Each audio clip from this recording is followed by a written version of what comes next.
کر لو، اپنی مغفرت کا سامان کچھ، اور ابھی تو مغفرت کا موسم آ رہا ہے، موسم بہار، رمضان شریف آ رہا ہے، روزے رکھ لو، سحری کر لو، تراویح پڑھ لو، استغفار کر لو۔ اللہ تعالیٰ اپنے بندوں سے افطار کے وقت کہتا ہے تو جو مانگے گا میں تجھے دے دوں گا۔ بول دو نا اللہ جنت دے دے، مغفرت دے دے، تو ہم سے راضی ہو جا۔ رمضان شریف تو مغفرت کا مہینہ ہے، بخشش کا مہینہ ہے، رحمت کا مہینہ ہے، اس سے فائدہ اٹھا لو۔ لوگ کہتے ہیں مولانا ہم کھانے کے بغیر تو رہ سکتے ہیں، گٹکے کے بغیر نہیں رہ سکتے، بیڑی کے سگریٹ کے بغیر نہیں رہ سکتے، ہم کیسے روزہ رکھیں؟ نہیں میرے بھائی، یاد رکھنا، جو روزہ رمضان شریف کا نہیں رکھے گا اس کے جو ہے وہ جبڑوں کو جہنم کی آگ کی قینچی سے کاٹا جائے گا۔ روزہ رکھو۔ اور اب تو لوگ بہانہ کرتے ہیں میں بیمار ہوں اس لیے روزہ نہیں رکھتا۔ اللہ کے رسول نے 1450 سال پہلے کہا تھا کیا روزہ رکھو اور صحت مند ہو جاؤ، روزہ رکھو اور تندرست ہو جاؤ۔ اب تو فاسٹنگ کے کتنے جو ہے وہ خطبے پڑھے جا رہے ہیں۔ 1450 سال پہلے لوگوں کو فاسٹنگ اب سمجھ میں آئی، رسول اللہ نے 1450 سال پہلے روزے کا تصور عطا فرمایا۔ روزہ رکھنے سے کوئی بیمار نہیں پڑتا، روزہ رکھنے سے شفا ہوتی ہے۔ تو بہرحال بات دور نہ نکل جائے، میں عرض کرتا ہوں میرے بھائی کوئی بھی گناہ کرتے ہو، حضور محنت کر کے آتے ہیں، جاتے ہیں محنت کر کے آتے ہیں۔ آقا نے فرمایا انشاءاللہ کل خیبر فتح ہو جائے گا، کل میں جھنڈا اس کو دوں گا، کل میں جھنڈا اس کو دوں گا جو کرار ہے، کرار جو کرار ہے، کرار کا مطلب بڑھ بڑھ کے حملہ کرنے والا، بڑھ بڑھ کے حملہ کرنے والا، غیر فرار، وہ بھاگنے والا نہیں ہے، وہ پلٹ کر حملہ کرنے والا ہے۔ وہ اللہ کا محبوب ہے، اللہ کا محب ہے،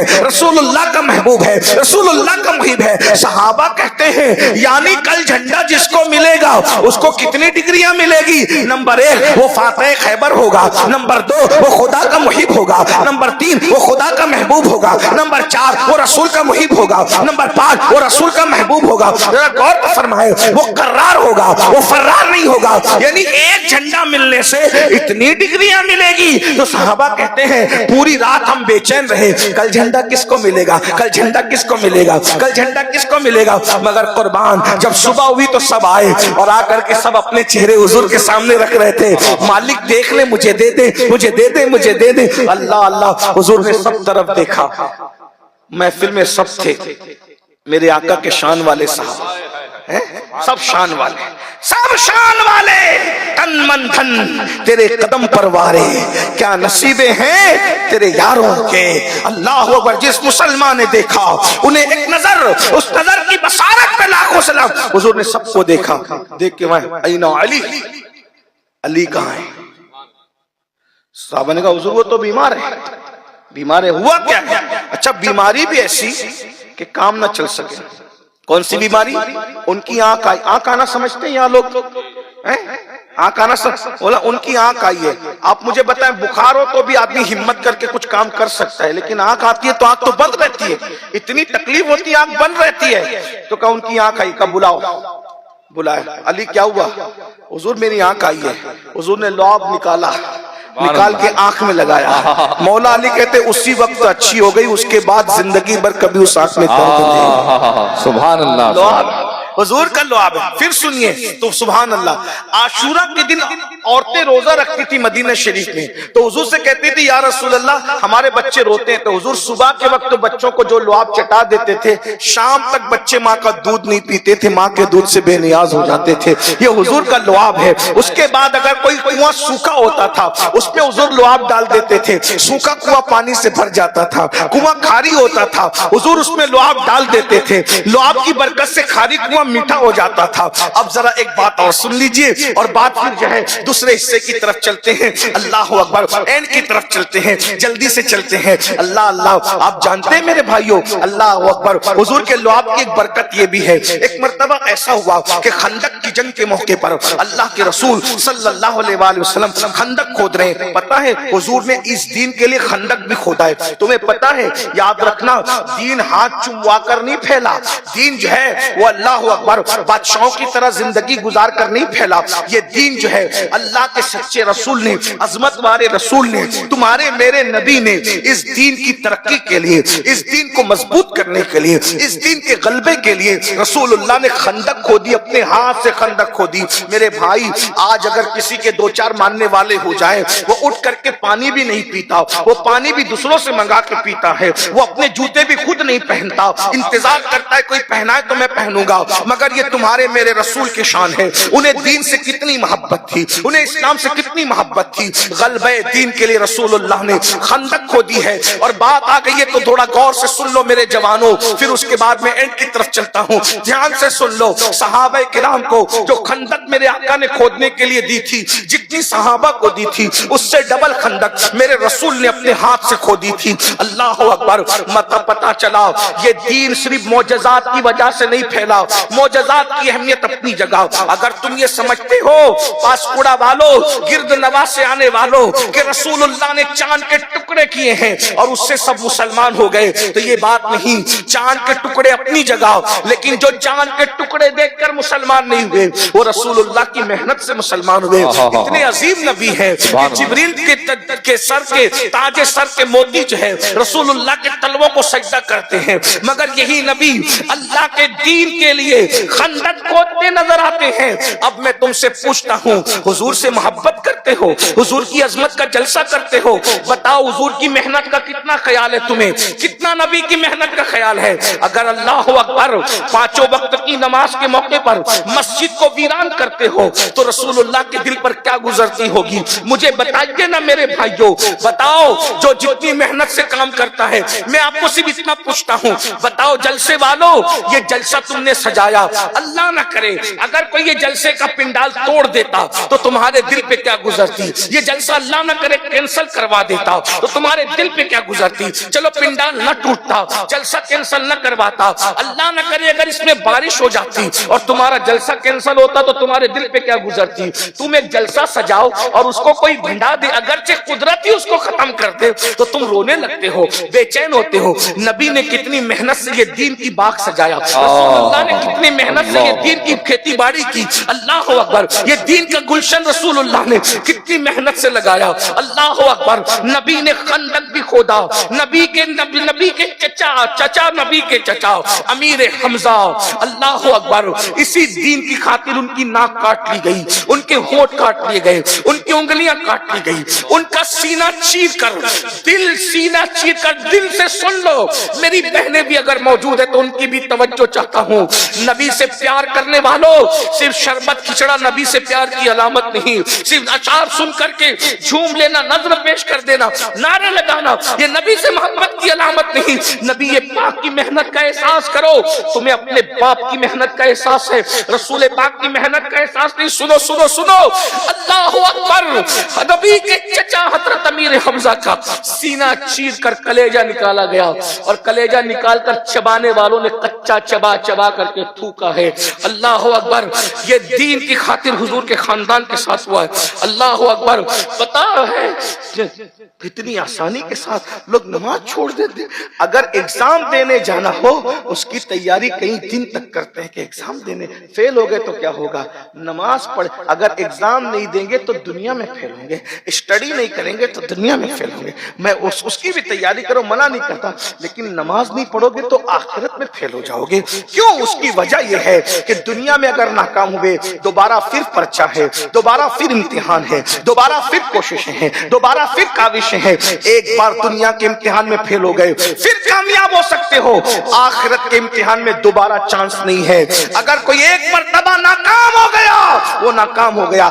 حتیٰ کہ میرے بھائیوں دل کے کانوں سے سن لو، اگر نبی کا بیٹا بھی آخرت کے امتحان میں ایک بار ناکام ہو گیا تو اللہ اس کو بھی دوبارہ چانس نہیں دے گا۔ حضرت نوح علیہ السلام کا بیٹا کنعان جہنم میں ڈالا جا رہا ہے۔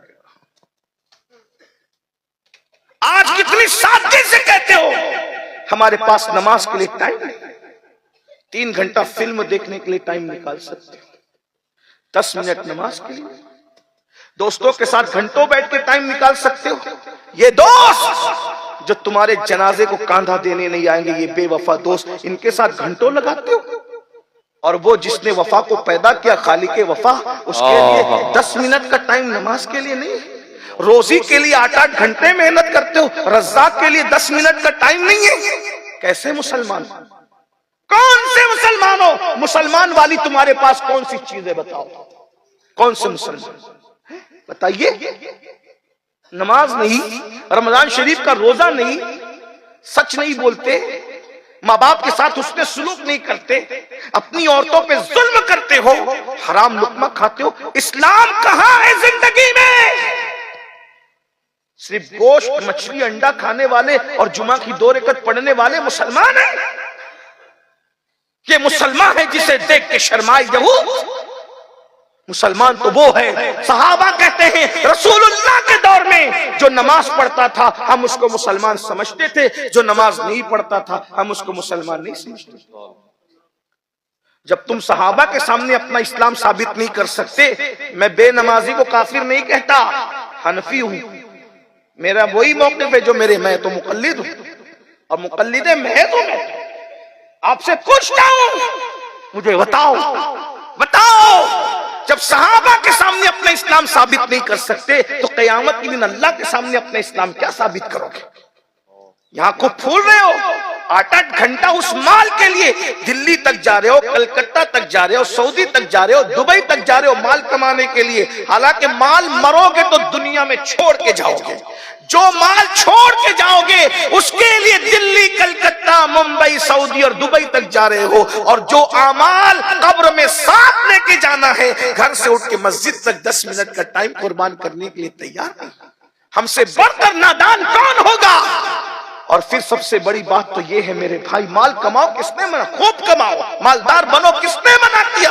لیکن ایک بات ہے، مال کمانے کے ساتھ اعمال بھی کما لو، کیونکہ مال چھوڑ کے جانا ہے۔ قرآن کہتا ہے لا تنس نصیبک من الدنیا، دنیا سے اپنے نصیب کا مت بھولو، سوائے کفن کے دنیا سے کچھ نہیں لے کر کے جاؤ گے۔ یہ بلڈنگیں کھڑی رہ جائے گی، یہ کھیت کھلیان پڑے رہ جائیں گے، بینک بیلنس پڑا رہ جائے گا، کچھ نہیں لے جاؤ گے سوائے اعمال کے۔ کچھ نیکیاں کر لو، کچھ کر لو، اور یہ دنیا تو پھر دنیا ہے۔ میں کہتا ہوں لوگوں سے کیا توقع رکھے میرے بھائی، جو جیتے جی اپنے ماں باپ سے فون پہ بات نہ کرنے کو لوگ تیار نہیں، مرنے کے بعد مغفرت کی دعا ہمارے لیے کون کرے گا بھائی؟ بتاؤ نا، جو کرنا اپنے لیے کر لو، جانے والے جاتے جاتے کچھ کر لے اپنے واسطے، ورنہ ایک دن تو بھی ترسے گا فاتحہ کے واسطے۔ کچھ کر لو اپنی مغفرت کا سامان، کچھ۔ اور ابھی تو مغفرت کا موسم آ رہا ہے، موسم بہار، رمضان شریف آ رہا ہے، روزے رکھ لو، سحری کر لو، تراویح پڑھ لو، استغفار کر لو۔ اللہ تعالیٰ اپنے بندوں سے افطار کے وقت کہتا ہے تو جو مانگے گا میں تجھے دے دوں گا۔ بول دو نا اللہ جنت دے دے، مغفرت دے دے، تو ہم سے راضی ہو جا۔ رمضان شریف تو مغفرت کا مہینہ ہے، بخشش کا مہینہ ہے، رحمت کا مہینہ ہے، اس سے فائدہ اٹھا لو۔ لوگ کہتے ہیں مولانا ہم کھانے کے بغیر تو رہ سکتے ہیں، گٹکے کے بغیر نہیں رہ سکتے، بیڑی کے سگریٹ کے بغیر نہیں رہ سکتے، ہم کیسے روزہ رکھیں؟ نہیں میرے بھائی، یاد رکھنا، جو روزہ رمضان شریف کا نہیں رکھے گا اس کے جو ہے وہ جبڑوں کو جہنم کی آگ کی قینچی سے کاٹا جائے گا۔ روزہ رکھو۔ اور اب تو لوگ بہانہ کرتے ہیں میں بیمار ہوں اس لیے روزہ نہیں رکھتا۔ اللہ کے رسول نے 1450 سال پہلے کہا تھا کیا روزہ رکھو اور صحت مند ہو جاؤ، روزہ رکھو اور تندرست ہو جاؤ۔ اب تو فاسٹنگ کے کتنے جو ہے وہ خطبے پڑے جا رہے ہیں۔ 1450 سال پہلے لوگوں کو فاسٹنگ اب سمجھ میں آئی، رسول اللہ نے 1450 سال پہلے روزے کا تصور عطا فرمایا۔ روزہ رکھنے سے کوئی بیمار نہیں پڑتا، روزہ رکھنے سے شفا ہوتی ہے۔ تو بہرحال بات دور نہ نکل جائے، میں عرض کرتا میرے بھائی کوئی بھی گناہ کرتے ہو حضور کا دل دکھتا ہے، آقا کو تکلیف پہنچتی ہے، حضور کو اذیت پہنچتی ہے، پھر سوچو اس لیے نماز کے لیے وقت نکالو، ماں باپ کی خدمت کرو، ماں باپ کی اچھی خدمت کرو۔ ایک بات آپ کو بتاؤں، اگر ماں باپ کی خدمت نہیں کرتے، ہم لوگ ابھی آئے اترے نہ، ہم لوگ آئے اترے تو کیا ہوا پتا ہے؟ سب لوگ ہمارے پیچھے دوڑے، چلو سید آیا ہے، علامہ صادق آئے ہیں، مولانا آئے ہیں، نور ظفر صاحب آئے ہیں، دلوی صاحب آئے ہیں، یہ چلو مصافحہ کرو، ہاتھ چومو، بہت اچھی بات ہے، منع نہیں کرتا، میں کسی چیز کا منع نہیں کرتا، جو کہنا چاہتا ہوں اس کو سمجھو۔ جتنا آپ لوگ ہمارے سامنے ہاتھ باندھ کے کھڑے، پیر صاحب کے سامنے، علامہ صاحب کے سامنے، یہ سب کرتے ہو، ہاتھ چومنا، ہاتھ باندھ کے کھڑے ہونا نذرانہ پہ، یہی اپنے گھر میں اپنے ماں باپ کے ساتھ بھی کرتے ہو آپ لوگ؟ ایسی ہاتھ باندھ کے کھڑے رہتے ہو گھر میں بھی ماں باپ کے سامنے، پیر کے سامنے، مولانا کے سامنے، امام کے سامنے، سیاسی لیڈروں کے سامنے ہاتھ باندھ کے کھڑے ہو، اور جو تمہارا سب سے بڑا مرشد ہے زمین کے اوپر تم اس کے سامنے ہاتھ باندھ کے کھڑے رہنے کی بجائے سینہ تان کے کھڑے ہو، کیا کام ہے گا بتاؤ؟ تمہارا ماں باپ تمہارا سب سے بڑا مرشد ہے. ماں باپ کو کھانے کو ترسا دیتے ہو, ماں باپ کو دوا کے پیسے نہیں دیتے. پکنک پہ جاؤ گے تو سب اپنی جیب سے کارڈ نکالیں گے, پیسہ نکالیں گے, میں دوں گا, میں دوں گا, میں بل میں دوں گا, بل میں دوں گا. پکنک پر دوستوں کی پارٹیوں میں بل میں دوں گا. اور ماں اور باپ بیمار پڑے تو ہاسپٹل میں جھگڑا ہوگا, تیری ماں نہیں ہے تو بل دے, تیرا باپ نہیں تو بل دے. یہ قیامت کی نشانی ہے. ایک بات یاد رکھنا, آپ نے سب کے ہاتھ چومے اور ماں باپ کے ہاتھ نہیں چومے, ان کا دل دکھاتے رہے, کسی کا ہاتھ چومنا آپ کو فائدہ نہیں دے گا. میں پوری ذمہ داری سے, میری ذمہ داری ہے, ہاں سب کے ہاتھ چومتے ہوں. اور ایک بات بتاؤں, ہم آئے حضرت دعا کر دے, پریشان ہے بہت, دعا کر دے. پریشانی کیوں ہے پتہ ہے؟ ماں باپ کو ستاتے اس لیے پریشان. ہاں کوئی تعویذ تمہاری قسمت نہیں بدل سکتا, ماں باپ کی دعا تمہاری قسمت بدل سکتی. ماں باپ کی دعا اویس سے قرنی کو اس بلندی پہ پہنچایا ماں کی دعا نے کہ رسول اللہ ان کے پاس صحابہ کو بھیجتے کہ جاؤ میرے اویس سے دعا کراؤ, اگر اویس دعا کر دے تو میری امت کی مغفرت ہو جائے. سبحان اللہ. یہ مائیں اور بہنیں یہاں بیٹھی ہوئی ہے, یہ بھی فتنہ کرتی ہے. اس میں شوہر کو ستاتی, کہتی کہ تمہارے ماں باپ کے ساتھ میں نے نہیں رہنا. میری بہن یاد رکھنا,